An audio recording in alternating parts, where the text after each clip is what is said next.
Bukan.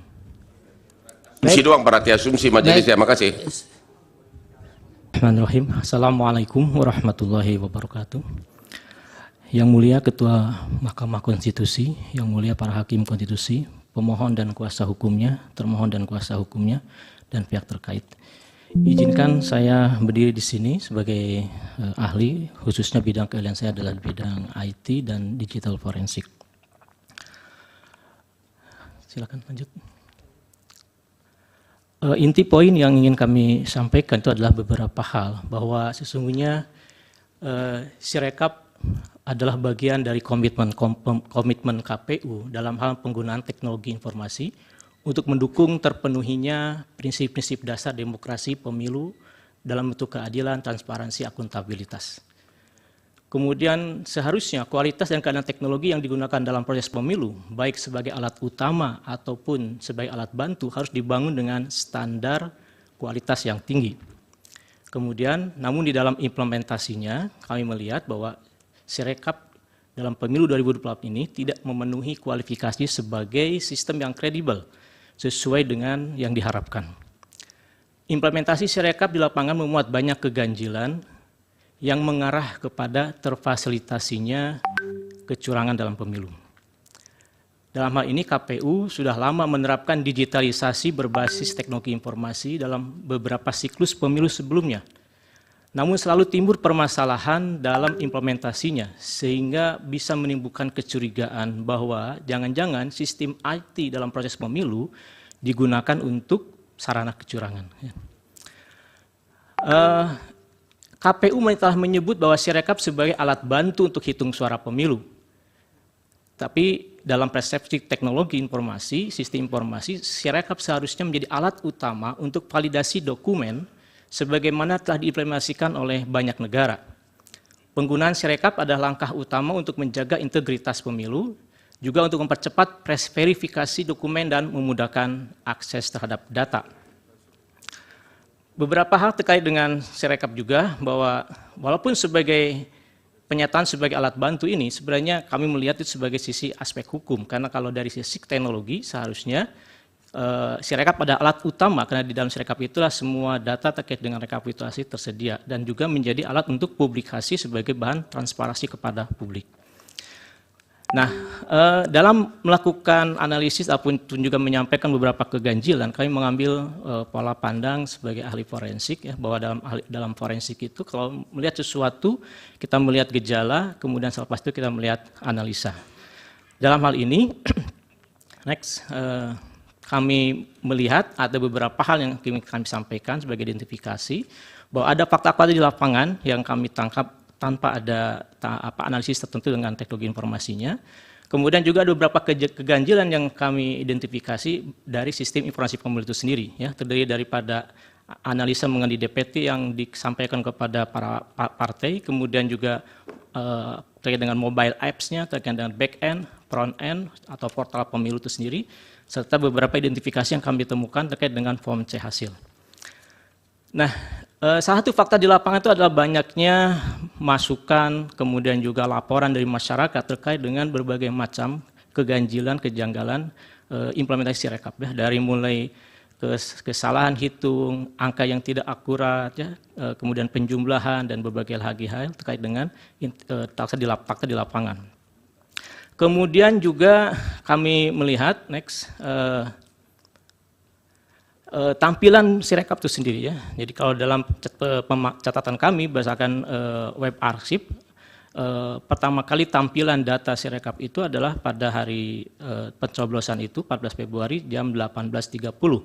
Itu sudah menampilkan angka 5% keseluruhan dengan posisi kurang lebih ada di angka seperti itu, ya. Jadi maksud kami itu 2x, 5x, 1x itu adalah kurang lebih angka di angka itu. Dan angka-angka ini selama dalam beberapa waktu ke depan itu tidak mengalami perubahan. Jadi seolah ada hal yang konsisten di dalam angka. Sementara data-data yang terverifikasi, yang tervalidasi itu bergerak persentasenya. Kemudian, dan dalam hal ini Sirekap dipandang oleh KPU sebagai salah satu alat untuk publikasi. Karena walaupun ada anomali, KPU menyatakan tidak akan melakukan penutupan karena itu merupakan salah satu alat untuk menyampaikan publikasi kepada publik. Kemudian hal lain yang kami temukan, next, terkait dengan sistem informasi itu sendiri. Ya. Nah, dalam hal informasi ini kami perlu menyampaikan sedikit ilustrasi bahwa garis besar daripada sistem Sirekap yang kami tangkap itu adalah pertama ada DPT yang diserahkan kepada partai, kemudian ada sistemnya sendiri yaitu ada mobile apps, kemudian ada sistem back-end servernya KPU, kemudian ada sistem front-end yang kemudian tampil sebagai hasil yang terpublikasi. Nah, dari poin-poin ini ada beberapa hal yang kami tangkap sebagai keganjilan. Yang pertama itu adalah dari DPT yang diserahkan kepada partai itu kami melakukan proses filtering dengan data basis terkait dengan beberapa hal yang seharusnya tidak muncul, ya, misalnya usia yang di bawah 17, di atas 100, kemudian data berkaitan dengan lokasi, ya. Sehingga kalau dikumulatifkan itu ada data-data yang bermasalah sebesar kurang lebih 86.433.730 data, ya, kumulatifnya. Kemudian yang kedua analisis terkait dengan aplikasi mobile, ya. KPU sudah meluncing aplikasi mobile ini beberapa tahap, ya, dan kami mencoba untuk melakukan reverse engineering terhadapnya. Ada beberapa catatan di sini bahwa sebelum dilakukan launching secara publik itu telah melakukan proses disebut dengan staging, yaitu proses untuk melakukan simulasi, kemudian juga mungkin uji coba, ya. Nah, dalam proses staging dari pengamatan yang kami dapat itu tidak ada permasalahan.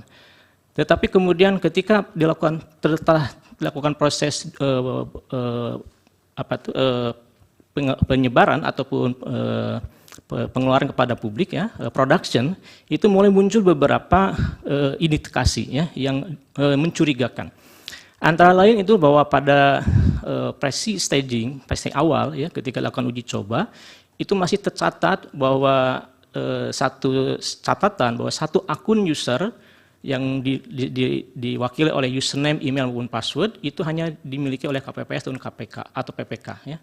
Tetapi pada versi berikutnya yang sudah di launching pada tanggal 10 Februari itu muncul tambahan-tambahan kode. Nah, tambahan-tambahan kode ini ternyata setelah kita analisis itu memungkinkan satu device bisa multi user, ya, kemudian multi wilayah yang jauh berbeda dengan proses staging, ya. Nah, ini memungkinkan satu orang bisa login di beberapa device, ya. Di sisi lain juga di versi yang terdeploy ataupun terproduction pada tanggal versi 241 itu ada temuan mengenai bypass security, ya. Nah, bypass security ini berdampak kepada hilangnya data integritas dari file yang diunggah. Sedangkan integritas file itu menunjukkan keaslian. Kemudian berikutnya dari sisi back-end authentication, ya, bahwa suatu sistem itu sangat dipengaruhi oleh bagaimana proses autentikasi. Jadi siapa yang boleh masuk, siapa yang bisa mengakses. Nah, kami menemukan satu keganjilan dalam hal ini bahwa ternyata sistem yang dibangun itu menggunakan tools yang kualitasnya itu adalah lower class open source, ya, dan memiliki banyak kerentanan, ya. Tidak selayaknya sebuah sistem yang dibangun untuk kepentingan yang besar ini menggunakan sebuah tool untuk kepentingan autentikasi yang kelasnya itu adalah lower class open source, ya. Nah, seharusnya memiliki satu rujukan kepada sistem yang kepada teknik ataupun tool autentikasi yang lebih valid, yang lebih terjaga, terjamin. Berikutnya, kemudian next lagi, ya, terus. Nah, kemudian dari catatan ini sekarang ada, jadi harusnya salah satu acuan itu ada kepada data dari Gartner, ya, data yang sudah menjadi rujukan dari semua pengembang sistem informasi mengenai autentikasi ini, ya.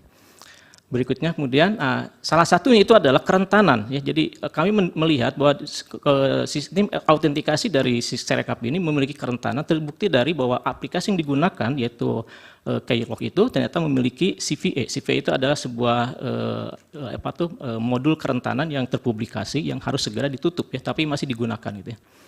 Berikutnya, nah di sisi lain terakhir kita mencoba untuk melihat data-data keganjilan dari sisi web yang terpublikasi dengan menggunakan teknik web scraping, ya. Nah, dalam web scraping ini beberapa hal yang bisa kami sampaikan sebagai keganjilan itu dari mulai Dari mulai misalkan saja jumlah DPT, kemudian jumlah suara yang melebihi seharusnya, kemudian juga suara sah yang melebihi seharusnya. Ini beberapa catatan-catatan dari hasil web scraping ya. Jadi selisih suara yang tidak sama, kemudian penjumlahan yang tidak sama itu yang kami dapatkan dari proses web scraping.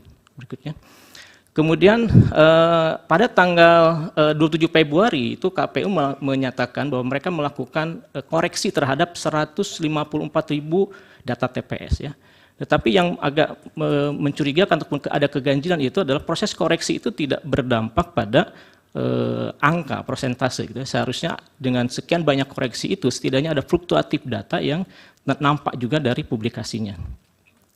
Kemudian next lagi.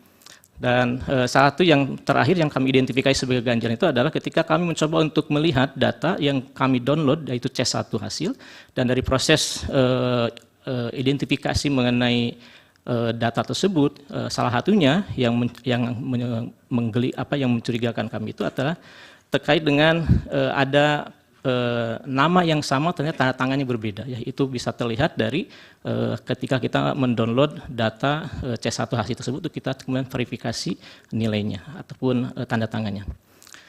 Kemudian dari proses tersebut maka keseluruhan temuan ini menegaskan bahwa Sirekap tidak memenuhi standar testing dan validasi yang diperlukan untuk sistem rekapitulasi dan publikasi hasil penghitungan pemilu yang dapat diandalkan.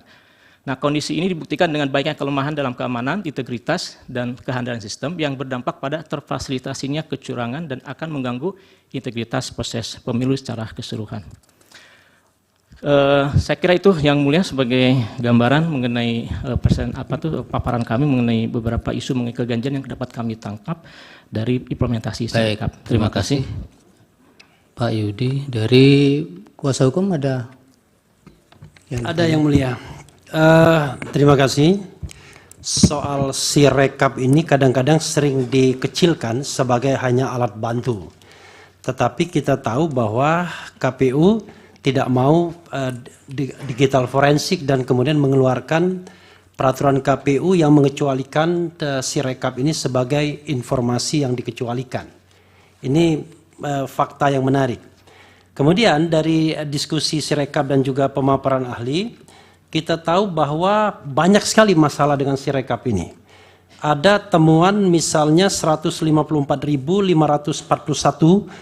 perbedaan waktu pemindaian misalnya. Saya mendengar tidak hanya 154.000 sekian itu, karena memang Sirekapnya akhirnya ditutup. Ada yang mengatakan sampai 400.000 kali dan lain sebagainya untuk menggambarkan kacaunya Sirekap. Tapi persoalannya adalah yang surprise itu adalah kenapa Sirekap yang kacau itu tiba-tiba confirm sama hasilnya dengan hitung jenjang manual. Sama-sama 58%. Hasil audit saudara kan untuk dipakai sebagai alat bukti yang sah di pengadilan. Dan Anda tadi mengatakan memang persyaratan formal untuk itu belum dipenuhi, yaitu ada request dan pemilik account harus ngaji secara sukarela. Tolong dikonfirmasi bahwa memang secara formal persyaratan hasil audit saudara itu bukan untuk secara resmi, belum memenuhi syarat untuk dijadikan sebagai bukti resmi di pengadilan, tapi hanya sepihak dari Anda sendiri. Saya coba mengklarifikasi yang mulia bahwa saya katakan saya tidak melakukan digital forensik atau audit forensik. Yang saya ambil itu adalah pola pikir seorang digital forensik di dalam melihat keganjilan-keganjilan itu. Jadi menangkap data, menganalisis gitu ya. Seperti itu yang mulia. Bukan audit ya? Ya, bukan. Asumsi doang berarti asumsi majelis ya, makasih. Baik, terima kasih. Download Tribun X sekarang. Menghadirkan lokal menjadi Indonesia.